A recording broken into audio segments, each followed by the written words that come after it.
Hi everyone! Welcome back to my channel. If you're new here, hello! My name is Caroline and I make sewing tutorials and sewing patterns to help you along the sewing journey. And for today's video, I'll show you how to make the pattern and how to sew a gorgeous backless bias cut satin dress. It's been a little while since I've made a dress here on my channel and I love making dresses. So as I was gathering some inspo on Pinterest, I came across this design. It's actually similar to a dress from Realization Power, their Electra dress, but that one is made with chiffon. I'll make mine with satin and also a little bit longer, but if you prefer their design because it's a little bit shorter and maybe a little bit more casual, you can totally do it like that. This is the fabric that I'll use. It's a satin fabric made out of viscose and I just love this color so much. And I got 2 meters of it because originally I actually planned to use this to make an Amy bias cut dress, and for my size 2 meters is more than enough. But for this design, since the dress is cut in one piece and on the bias, it doesn't have a separate bodice like the Amy dress, I think I'll barely have enough. I made a pattern on my computer and I tested it on Clo 3D on an avatar that has the same measurements as me. And I also placed all the pattern pieces on a rectangle that's supposed to simulate the size of this fabric right here, which is 140 centimeters wide by 2 meters long, and they fit. But I measured the fabric before I washed it, so maybe now it shrunk and it won't even fit anymore.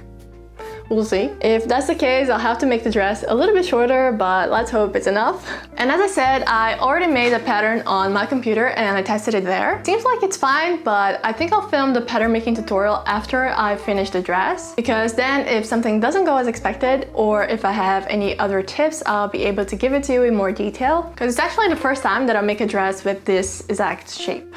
But before future me goes into the table to show you how to make the pattern, present me would like to take a moment to talk about Skillshare, who is kindly sponsoring today's video. Skillshare is the largest online learning platform for creative people like us, with so many classes to choose from that are taught by industry experts and people who are leading their field. And it's a great place for you to learn almost anything you like. You can find classes about illustration, design, photography, cooking, sewing, productivity, and so much more. Other than sewing, I have found a passion for drawing. Most Skillshare classes that I take and share with you are all art related. I don't know if you have noticed that. This time I took The Language of the Line, part 3 of the Drawing Laboratory by Brent Evanston. This class was so complete and so well produced. It was a bit more advanced, but it had so much content and so many good tips. I have the class linked in the description of the video. And if you'd like to join me and start learning or perfecting a new skill, the first 500 people to use my link will get a 1-month free trial of Skillshare. Thank you Skillshare for sponsoring this video, and now let's go meet Caroline from the future here at the table so she can show you how to make the pattern.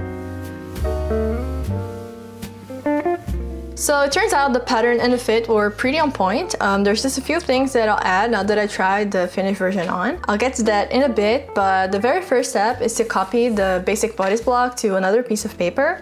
I already have a video here on my channel where I show you how to make your own using your own body measurements. I'll link it in the description of the video. And for the entire pattern to fit on the screen, to fit on the table, I decided to make it half the scale. So if I mention a measurement, I'll end up marking half of it on the paper, so you should follow what I say and not the ruler on the table. But the very first thing that I did was I elongated the center line both on the front and on the back. You can actually place this part right here on top of a folded piece of paper, because later it will be better to have the full pattern. Like this one, for example, the full pattern instead of having half of it. But after we're done making it, you could also just copy it to the other side and glue the pieces together. But just so you know, you can also make this a fold. So I'll start with the skirt part of the pattern. So from the waist down, you should measure the hip height, which is the vertical distance between your waist and the widest part of your hips. In my case, it's 20, so I'll mark 10 here. And you should square it to the side. And mark your full hip measurement divided by 4, plus 1 centimeter for ease. Then you need to mark how long you want your skirt to be from your waist all the way to the hem of the dress. In my case, I used 92 centimeters, but I am almost 6 feet tall. I am 181 centimeters tall, so for reference, that's the measurement that I used, but if you want, you can make it shorter or even longer. And I'll also square it to the side like we did for the hip.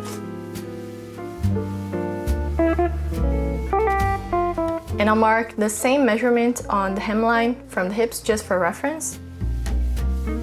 And here you need to decide how flared you want your skirt to be. In my case, I'm making it 15 centimeters flared to each side, but you can also make it more flared or less flared, that's up to you. Just be aware that if you make your skirt shorter than mine, whether you plan on making midi length or shorter, if you flare out the same 15 centimeters, then it will look more flared because it's shorter. And if you make it longer and you flare the same 15 centimeters, it will look a little bit less flowy than mine. So you decide that after you watch the review part, but I am flaring 15 centimeters. And now you can connect the lines, the waist to the hips and the hips to the hem.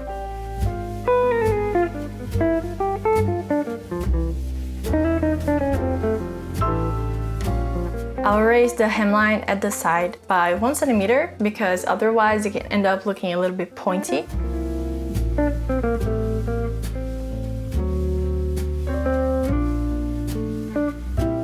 And the skirt part is basically finished for now.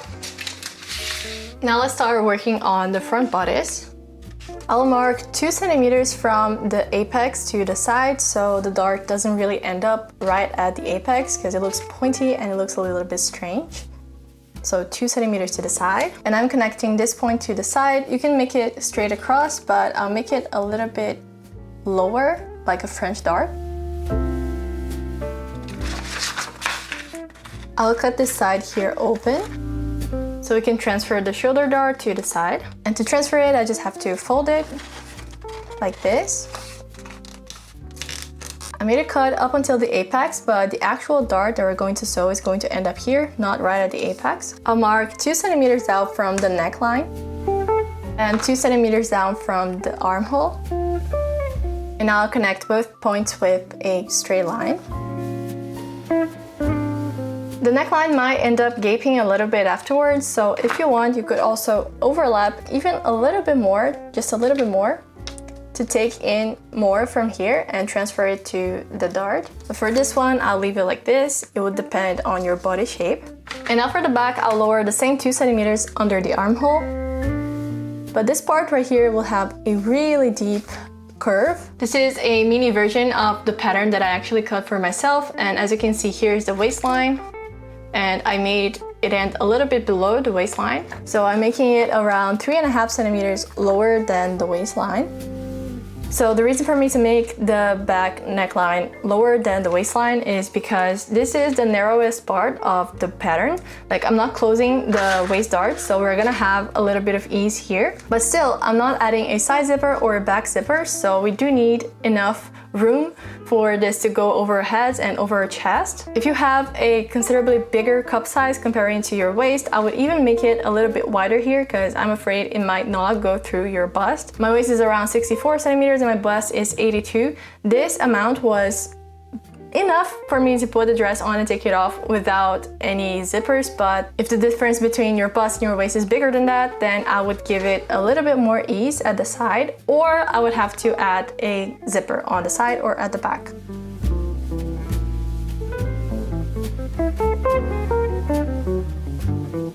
Now we need to add the grain line of the pattern, and it has to be on a 45-degree angle because we're cutting it on the bias. So I will place a ruler like this here.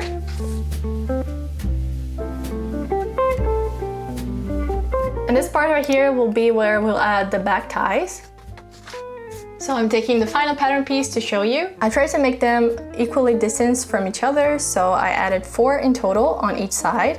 One a little bit lower from the edge, like 1 centimeter lower from the edge, and then other 3 until it was a little bit closer to the waistline here, and I left this space without any ties. And we also need to add the facing pieces. So for the front facing, I actually just copied the exact same pattern up until the waistline, and I added 1 centimeter seam allowance all around. But for the back, I actually had to go a little bit past the waistline because the original pattern already comes past. So the side goes all the way to the waistline as well, the same as the front. So once the dart is closed, they have the exact same measurement on the side. But I had to mark it a little bit lower here and connect it with a curve.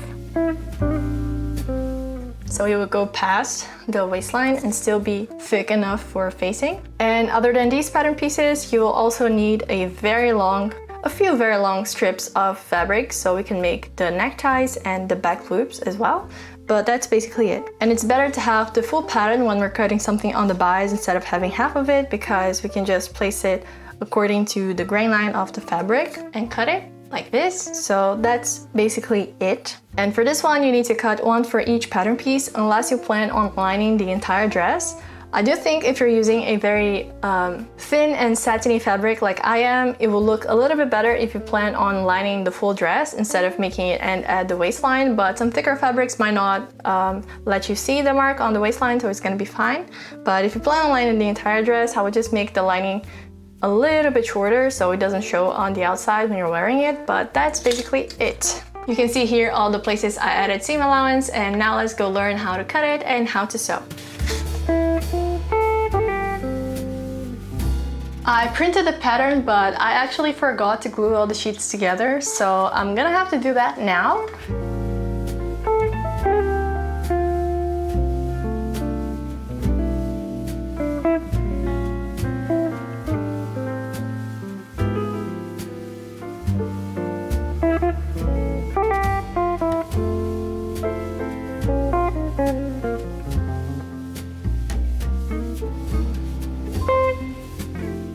In the end, the fabric did shrink a little bit. I couldn't really fit all the pattern pieces properly, so I'm gonna have to trim a little bit off the hem, like 2 fingers off the hem.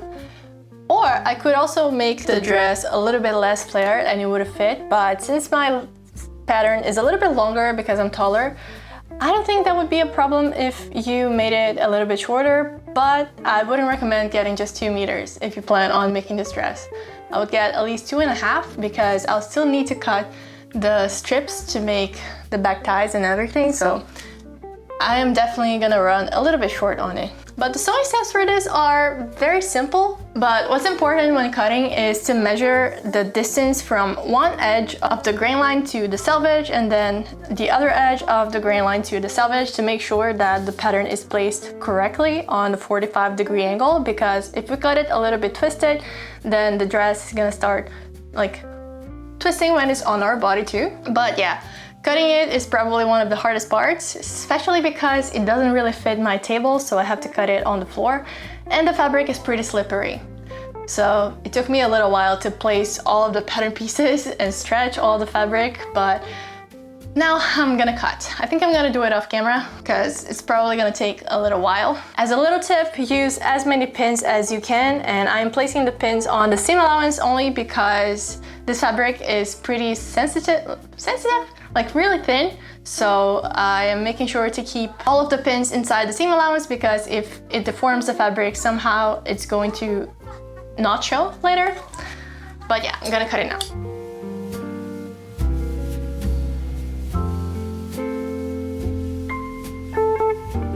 But for the front neckline, I actually left a bigger piece up in here, and I'm going to trim using the rotary cutter so it's more precise, because cutting it at the floor makes it really hard for me to cut it properly, you know?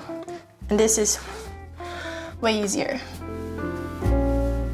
And I'm gonna apply some stay tape to the triangular part of the neckline, but to the wrong side of the fabric, the non-shiny side. I'm covering it with a different fabric to protect the iron from getting any glue on it, and also to protect the fabric as well.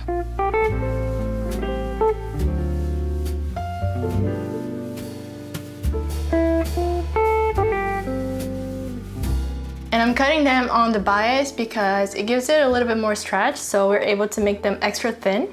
But you don't have to cut them on the bias if you don't want to. That's just my own preference, so they're very delicate and thin. So I'm gonna start by making the back ties. I'm going to take one bias strip piece. I'm gonna fold it in the middle, lengthwise, and I'm gonna sew it really close to the folded edge so I can make it as thin as possible. And this one I'm going to use to make the back loop, so I'm going to cut it into small pieces and sew it to the back panel, while the others I'm going to sew them to each other to make one very long strip. I think I need 2 actually, like 1 for each side. So I need to cut more strips than this. But if you have enough fabric, you can actually avoid cutting smaller ones and just cut one very long bias strip, or not cut it in bias at all, because I feel like this way it will use a lot more fabric. But those are the leftovers that I had. I'm cutting them within the leftovers, so it's not that wasteful, but cutting one very long strip of fabric on the bias is probably gonna use up a lot of fabric, so you can just cut it on the straight grain if you have fabric for that. But yeah, I'm gonna start working on the ties now. And I swear I thought I had matching thread, but I actually don't. The closest one that I have is this wine colored one. It's not pink/purple, but it doesn't look that different. Since I'm not going to make any visible stitches, I don't think it's gonna be a problem, but I swear I thought I had matching thread.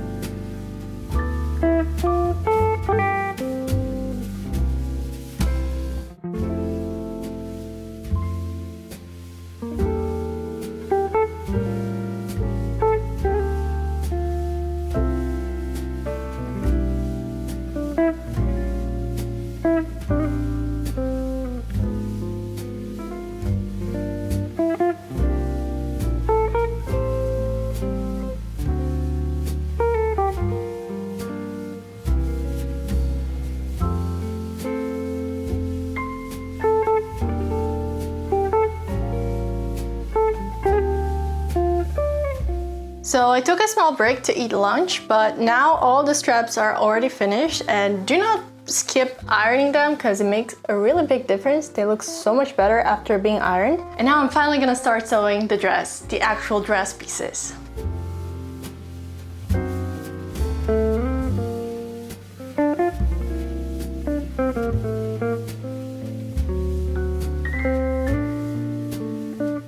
Sewing these darts was a little bit more challenging because the satin fabric slips, like it's so slippery, and also since it's cut on the bias, it keeps shifting around a lot, so I had to be really concentrated while I did that. But here, one of the sides I already ironed the dart, and now I'm going to iron the other one. I'm going to iron it downwards like this. Oh, and I didn't backstitch after I finished sewing. I left the thread a little bit longer and I tied a knot.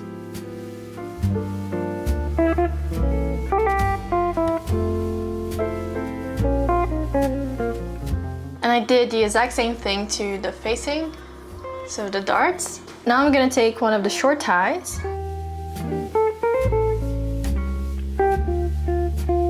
I cut it around 5 centimeters long, which is 2 inches. And now I'm going to fold each one of them and place them right here on top of each notch that we made on the back.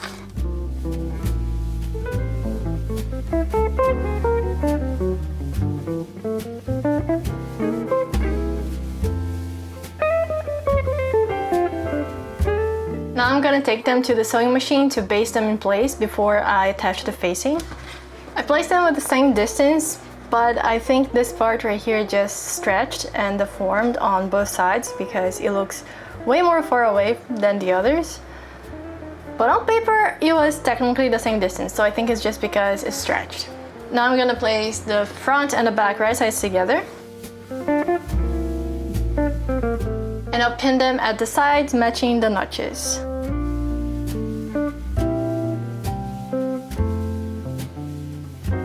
And I'm going to sew both sides 1 centimeter away from the edge.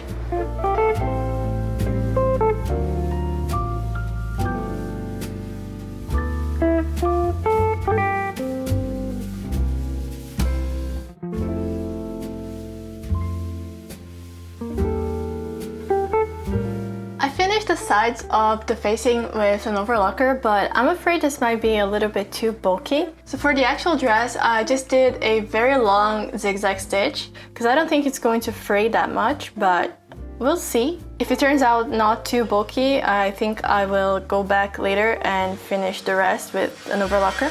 I marked the 1 centimeter seam allowance of the neckline here, so I know exactly where I need to place the ties. So I made 2 very long ties Let me just measure them to see how long they are. This one's around 1.5 meters. I'll place each tie, making an X. And I'll base it here before placing the facing.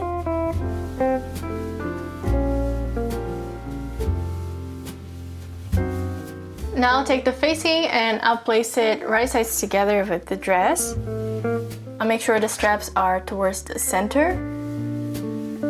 So I didn't stabilize the facing's neckline, so look how much it's stretched in comparison to the actual bodice. I think you should have done that. Stabilize the facing as well. I thought it would be too bulky since it's such a thin fabric, but now it's a little bit too long. I'm gonna try to make it fit without any pleats.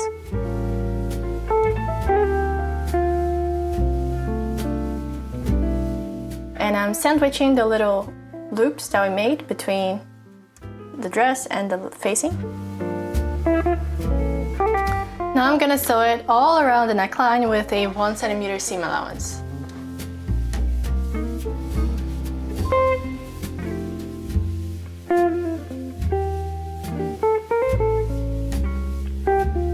Now I'm gonna trim the seam allowance to reduce bulk, especially here and here at the side seam as well.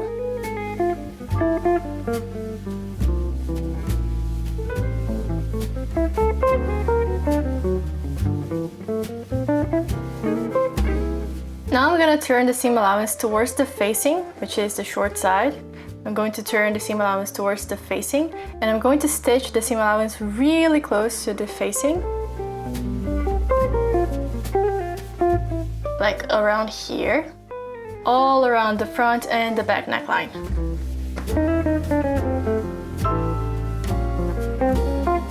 I couldn't really go all the way to the point, but I stopped as far as I could. And now the dress is basically finished. I just need to figure it out how I'm going to finish the bottom of the facing, because I feel like it would have been better if instead of a facing I actually made a full lining, but I didn't have enough fabric, and I'm afraid if I fold it twice it will be a little bit too bulky and it will show, like I'll be able to see it here when I wear the dress. So far I tried it on, and without finishing it, it doesn't really show. And the front is probably not going to fray because we cut it on a 45-degree angle on the true bias, so this will probably stay like this. But the back has some areas that are prone to fraying. So I think I might finish it with a zigzag stitch, but I'll see what I do. If it's still too bulky, I'll let you guys know, or I might even hem it to see, because I feel like the overlocker will definitely be a little bit too bulky for this area. But now I'm going to give it a good press to set the neckline. It's very important. And here at the sides, I'm going to, like after I finished the bottom of the facing, I'm going to tack, you see the side seam. There is a notch right on the pattern for the waist, which is where the facing will end. I'll hand stitch the seam allowance of the facing to the seam allowance of the dress so it doesn't keep moving upwards, you know, and it will stay in place. And after that, I'm going to leave it hanging overnight so the hem can deform before I hem it, because it's cut on the bias, so it will stretch and be tilted. So after I leave it hanging overnight, I'm going to measure the hem, trim whenever it's uneven, and then I'm going to hem it, probably with a baby hem by folding it twice really thin. But yeah, that's basically it.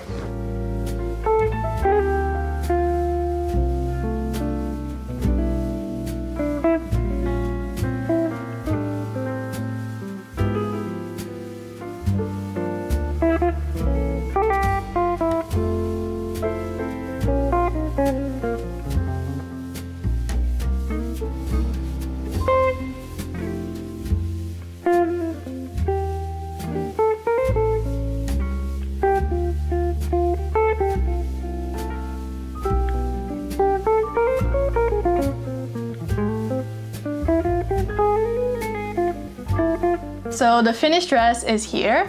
I have a few considerations to talk about. The very first one is that if you are a complete beginner and you want to make this dress, I would not recommend using satiny, like silky fabric like this to make it because it is so slippery and it shifts a lot.